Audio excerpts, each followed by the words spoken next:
did you see Ochocinco's reaction? Let's play one of these clips. I didn't. Yeah, let's play like SOT 4, I think. Trying to figure out. Let's go back. Let's go back and see what quarterback has won a championship that didn't participate in OTAs. All those years except the last 3 years of Tom. Let me finish my point. Let me finish my point. So you think calling out your franchise quarterback is going to get you to the championship? Yeah, that's real smart. Good job, offensive coordinator. Let's call out the franchise quarterback. Let me ask you a question. You think Sam Darnold participated in OTAs last year? Yeah. Do you think Drake May participated in OTAs last year? Tell me the quarterback that you don't think participated in OTAs, Ocho. What does that have to do with what we're talking about? So in other words, you just hold on. Again, I'm going to say it one more time because it seems to be going in one ear and out the other. So calling out your franchise quarterback is the way to go about doing things when you want him to show up to OTAs. Is that what you're saying? All the man said is he didn't single out nobody. And you said he's talking to Lamar Jackson, the person that hasn't showed up. So is that the way to go about doing it? Calling out your franchise quarterback publicly. How is that supposed to help anything? Outside of just pissing him off. Whoa. I tell you what, he going to be more pissed if he go another year and don't get to the Super Bowl. This is consistent. If you go back to Steve Bisciotti's press conference where he was like, hey, man, if Lamar wants to be involved with who the head coach is, he needs to get on a plane, come up here and put the work in. Blah, blah. I think Steve Bisciotti said he was willing to fly down to Miami to talk with Lamar and all that. The Baltimore Ravens are calling Lamar's bluff. I think it's a great thing. I think they're putting pressure on Lamar. So you want to win championships, you want to win Super Bowls, you say you do. Show up to OTAs, be a leader, do what championship quarterbacks do. Jason, our job description is totally different than yours. Quarterback job description rivals no other job description in professional sports. None. Not a point guard, not a hockey goalie, not a soccer goalie, not a center, not a safety, not a corner, not a prima donna wide receiver. We, in our job description, we are leaders. Always. We show up to everything on time, lead by both example and our words. And guess what? We win. We're either the GOAT or the hero. And there is no excuse for being late, for missing, for doing any of that. All those other positions I mentioned, we can shed a blind eye to something like that. We'll miss one thing. It's all right. Not quarterback. Quarterback is the CEO. The COO, the captain, the leader, and guess what? He gets paid the most for a reason, and he's also criticized the most. So how do you not show up to something of a team-oriented event, a team-organized, orchestrated event where all 53, at that time about 80, are in camp, in a locker room, trying to assemble and create a culture, trying to create an environment of winning and success? How do you miss that? Yet you're still the highest paid. You bitch and moan and cry when you don't get something you want. And then yet you're the most enabled, entitled group now, where it used to be we're the hardest working jacks on the field. We're the ones that show up regardless. We're the ones that's supposed to go there because we do know we're critiqued harder than anyone else. So I don't understand why now we're critiquing you for not showing up, which is clearly not in our job description. And then yet you're sad about it, you're butthurt, and now you're a victim. Now we're playing the victim. Defending Lamar. What has Lamar done? Lamar has the same amount of wins that C.J. Stroud has in the playoffs. Three. And C.J. Stroud has played how many years?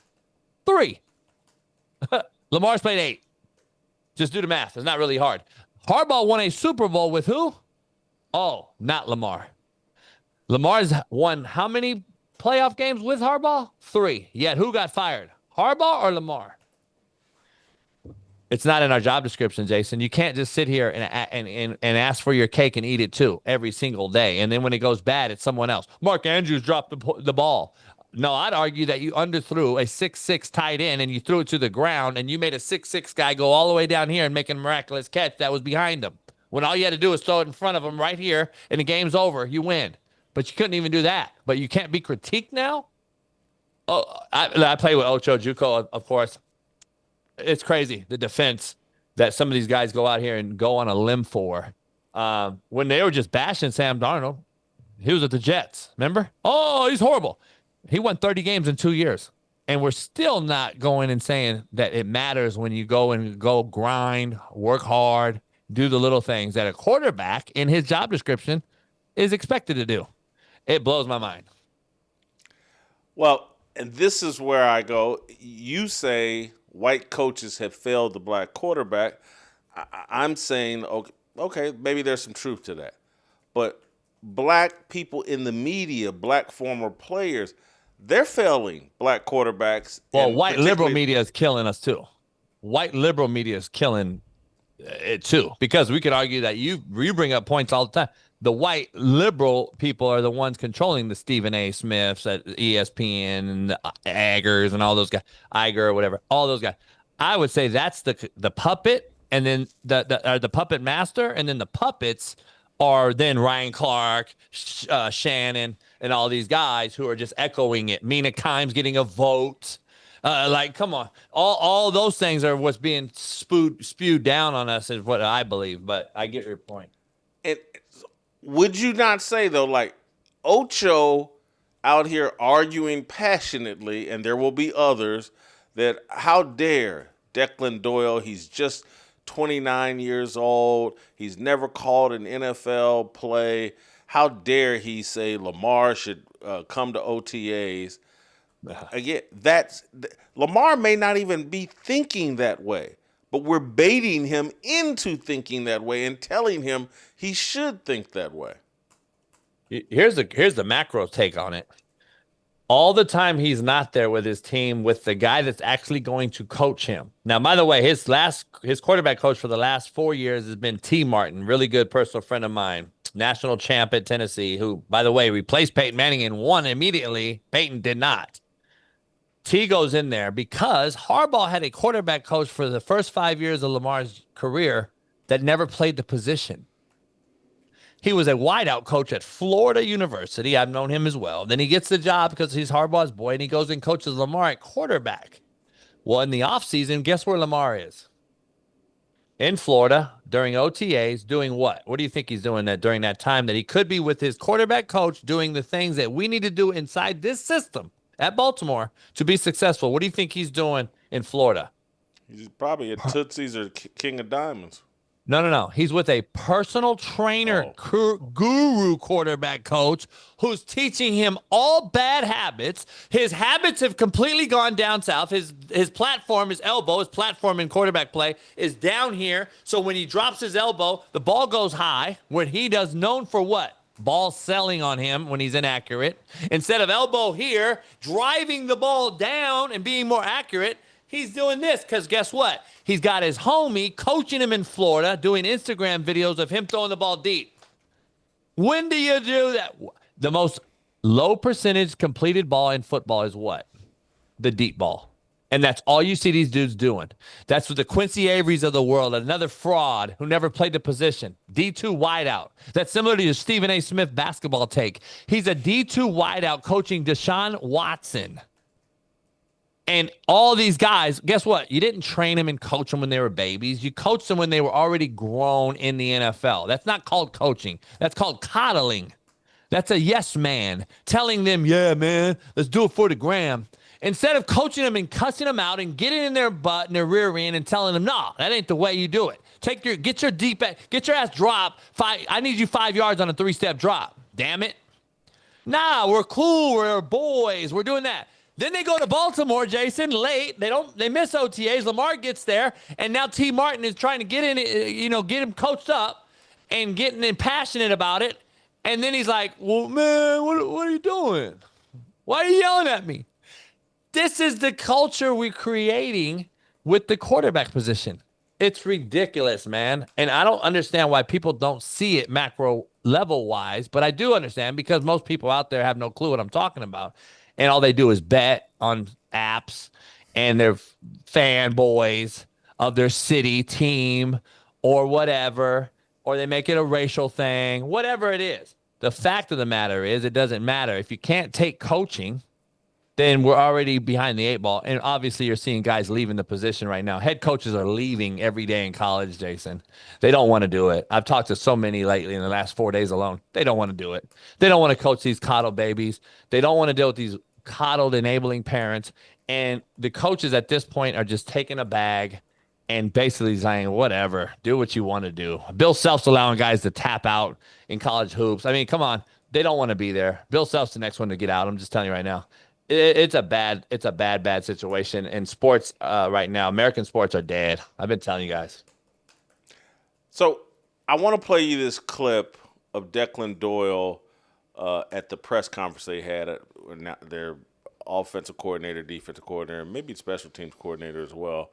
But here's Declan Doyle talking about meeting, talking with, interacting, engaging with Lamar Jackson. And I got a question I'm going to ask you afterwards. Play SOT 1. To speak to him a few times. One of them was in the interview process. I was able to sit with him for, I don't know, over an hour on a Zoom call while he was down in Florida and be able to kind of, we talked about a lot of different subjects, but kind of go through, his time in the past here, kind of what his vision is for what he needs to be able to operate at the highest level. And I really wanted to see, if we were compatible and if that was a fit, and you're trying to figure out what the coaching structure is going to look like in that way. And so got a chance to visit with him then, have had a chance to visit with him a few more times since then, exchanged some texts, and certainly very excited about the caliber player he is, but also just in all the conversations, his willingness to listen, his hunger to learn, his hunger to grow. I think he is a guy with a growth mindset that he's played at a really high level, and still I think that he wants to continue to work and feels like he can get better. And so me and the rest of the staff are really excited to chase that with him. Declan, So I believe, Peyton, you helped me out here, was February 2nd when Declan Doyle was named offensive coordinator. It's February 20th today. This press conference was from earlier in the week. They've had 2 weeks, and what I did not hear Declan Doyle say is, yeah, me and Lamar went out for dinner and really spent some quality time together, getting to know each other. I heard about a Zoom call. I heard about text messages, and there's probably been some phone calls. JB, I hear that as a problem. It's like, I got a new offensive coordinator. There's a whole new coaching staff coming in.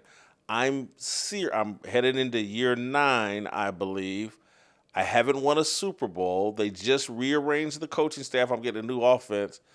Within those 2 weeks, I would, particularly at the amount of money Lamar's made, particularly with the owner that they have that will do anything, I would have expected Declan Doyle to say, yeah, I went down to Miami and spent a day and a half with Lamar. Yeah, Lamar came up to Baltimore and we spent a day and a half together, blah, blah, blah. Who do you blame for that? If my perception is right, these guys haven't gotten face-to-face yet. Whose fault is that? The structure, the power that be. We've created this. You either coach it or you allow it. I've been saying that on your show. I've said it for years as a coach. We have it all backwards, ass backwards. We have it totally flipped upside down. So here's what it used to be when you and I played. The player, eager and wanted to go get better and learn the system. And then if a coach got fired and a new one got hired, we were running in there to meet them and trying to earn our spot and our keep, and understanding that the pecking order goes owner, GM, coach, player. Now it goes player, prima donna, player, goes owner, GM, social media, personal trainer, coach. We've put the coaching at the bottom of this whole pecking order now at the totem pole, and we've created hard heads and soft asses, period. And now we have guys that are overpaid under-deliverers who think they're entitled and beyond the organization, the fan base, and everybody else involved. And they think you're supposed to go get on knees, beg them, whisper sweet nothings when you do coach them, and then expect them to win a Super Bowl. Come on, man. Like we call peeing up a rope. We are literally peeing into the wind, man. This is the most upside down thing I've ever seen in sports. And it started when we started paying them astronomical amounts of money and demanding less from them. Those are the two critical things, because human nature alone, Jason, you and I get $100 million to do 3 less shows a week. We're doing it. We're not going to work harder for less money. We're going to work less for more money. It's just human nature. So when these guys get these super big bags, what are they doing in the offseason? They're not doing what we used to do, trying to earn our keep and stay on top and get the next contract. What we're doing now is trying to avoid all costs anything that is labor, asking of us getting in the weight room. Look at the bodies, Jason. Look at the bodies of these players and go look at the bodies when we played. It's not even close. There's no TOs walking around. You got one guy. You got DK Metcalf is the only guy that even looks the part anymore. I mean, the one guy. I'm just telling you, man. It's ridiculous. No one wants to talk about it. Soft tissue injuries. What do you think that is caused by? I have a whole, weed and Taco Bell theory, but we've already discussed that one. But truly, working out, you don't do it anymore. Hamstrings, shoulders, all the little things that we used to do per position, Jason, were what? Finite, detailed position workouts. Quarterback were a whole different workout than it was with the O-line and D-line. And so is wideouts. We have soft tissue injuries. We don't want to get it, but we got paid, though. We're in Dubai, chilling with the homies. We got the fam bam, spending about money. We bought a new house. It's so upside down that they expect them to be chased now instead of going in and being eager to get the bag, get the championship, win 4 dang playoff games, win a Super Bowl. He's never winning a Super Bowl, man. I'm just telling you right now. It's not even close. I've been saying it. He'll never win a Super Bowl because he can't be consistent from the pocket, a little less buying in.